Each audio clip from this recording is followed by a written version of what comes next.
بسم اللہ الرحمن الرحیم۔ السلام علیکم عزیز دوستو، امید ہے کہ آپ سب خیریت سے ہوں گے۔ دوستو، تاریخ گواہ ہے کہ یہودی گزشتہ 14 صدیوں سے اسلام کے سب سے بڑے دشمن رہے۔ مسلمانوں کے خلاف سازشیں اور گمراہ کرنا ان کے بائیں ہاتھ کا کھیل ہے۔ اللہ تعالیٰ کے انعام و اکرام کے باوجود یہ قوم، جسے بنی اسرائیل کے نام سے بھی جانا جاتا ہے، سرکشی پر آمادہ رہی اور ذلیل و خوار ہو گئی۔ بنی اسرائیل پر اللہ کے عظیم احسانات میں سے ایک یہ تھا کہ انہیں دنیا کی تمام قوموں پر فضیلت عطا کی گئی اور ان کو رہنمائی کے لیے مامور کیا۔ ان کے لیے چٹان سے 12 چشمے نکالے گئے اور وادی تہم میں، جہاں کوئی سایہ نہ تھا، ان کو دھوپ کی تپش سے بچانے کے لیے آسمان پر بادل بھیجے گئے۔ جہاں کوئی کھیتی باڑی اور غلہ بانی نہ ہو سکتی تھی، وہاں ان کے لیے خوراک غیر معمولی کا انتظام من و سلویٰ کے نزول کی شکل میں کیا گیا۔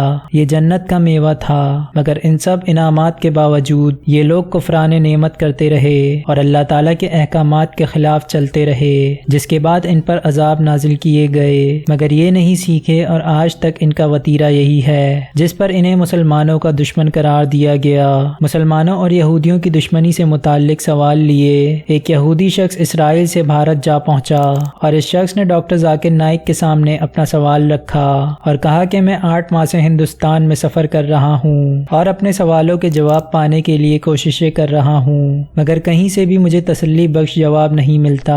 سب سے مایوس ہو کر آپ کے پاس آیا ہوں۔ کیا آپ مجھے بتا سکتے ہیں کہ مسلمان یہودیوں کو اپنا دشمن کیوں سمجھتے ہیں؟ قرآن میں لکھا ہے کہ یہود و نصارہ مومنین کے دشمن ہیں، مگر میں جاننا چاہتا ہوں کہ یہ آیت کس امن کو فروغ دے رہی ہے، اور یہی ٹینشن ہمیں آج فلسطین اور اسرائیل کے درمیان دیکھنے کو ملتی ہے۔ کچھ مسلمان اور کچھ یہودی اس آیت سے غلط فہمی کا شکار ہو سکتے ہیں، اور اس آیت سے یہی لگتا ہے کہ مسلمانوں کو یہود و نصارہ کا دشمن ہونا چاہیے۔ اس کے علاوہ اگر آپ مجھے پرائیویٹ ملاقات کا موقع دیں تو میں وہ بھی قبول کروں گا۔ It is written in the Quran that Jews and pagans are the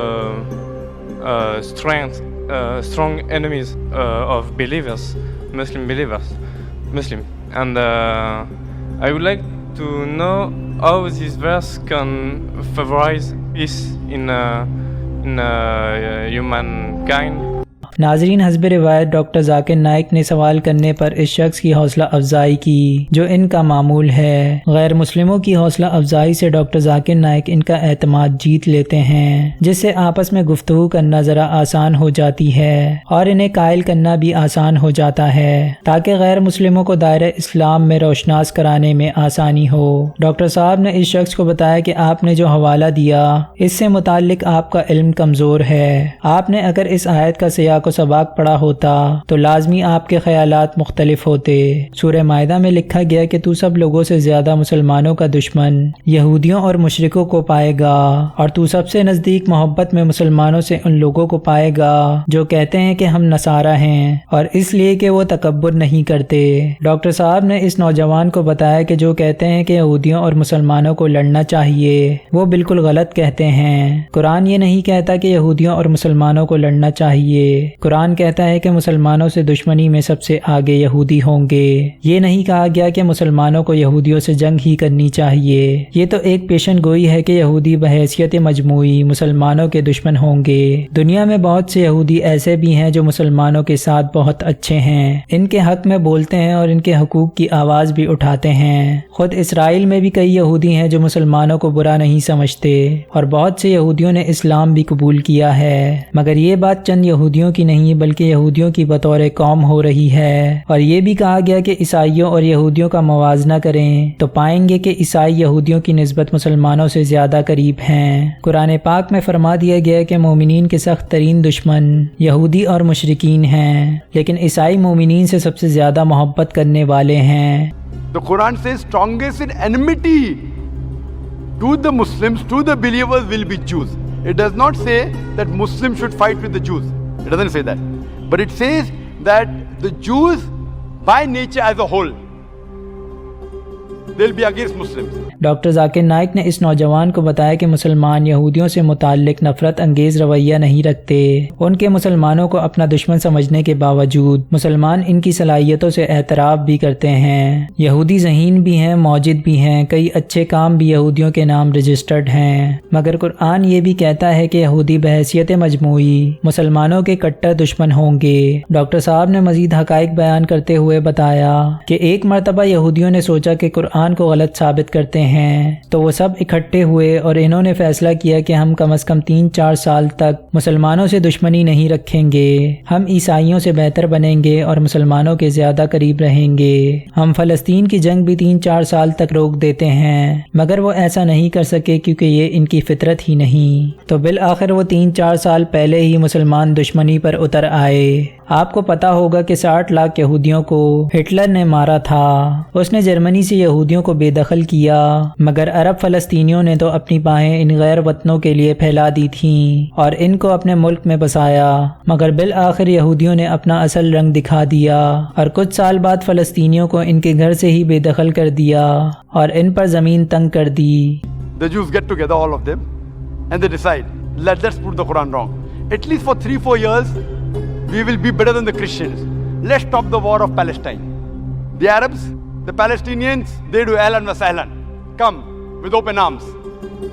After a few years, they are kicked out of the home. Doctor Zakir Naik نے کہا کہ ذرا تصور کریں کہ کوئی مسافر کو رہنے کے لیے اپنا گھر دیتا ہے اور مسافر بدلے میں گھر کے مالک کو ہی نکال دیتا ہے، جس پر مالک مکان چیختا ہے کہ اس نے میرا گھر لے لیا، اور آپ انہیں ہی دہشت گرد کہتے ہیں. اگر آپ اس مسئلے کا حل کرنا چاہتے ہیں تو مستقل ہونا چاہیے، اور یہ حل چند سالوں کا نہیں بلکہ مستقل ہونا چاہیے. اور حل یہ ہے کہ مسلمانوں کو اپنے حقوق کے لیے آواز اٹھانی چاہیے اور دہشت گردوں سے لڑنا چاہیے. قرآن ہمیشہ امن کی بات کرتا ہے. سورہ انفال میں لکھا ہے کہ اگر وہ صلح کرنے کے لیے مائل ہوں تو تم بھی مائل ہو جاؤ اور اللہ پر بھروسہ کرو، بے شک وہی سننے اور جاننے والا ہے. اس کے علاوہ بھی بیشتر مقامات پر فرمایا گیا کہ اگر دشمن صلح کرنا چاہے تو اس سے صلح کرنی چاہیے. قرآن تو ہمیشہ امن کی بات کرتا ہے، مگر کوئی شخص امن ہی نہیں چاہتا تو ہم کیا کر سکتے ہیں. اسلام امن چاہتا ہے، لیکن اس میں زمینی حقائق کا بھی تذکرہ ہے. یہ ہمیں بتاتے ہیں کہ ہمیں یہودیوں سے ہوشیار رہنا چاہیے. یہ نہیں کہ ان سے جنگ ہی کرنی چاہیے، لیکن اگر وہ جنگ ہی چاہتے ہیں تو پھر لڑنا بھی فرض ہے. Whatever the problem is, not forever, few years, 4-5 years only, and the problem is solved. So we aren't telling that the Muslims should fight with the Jews.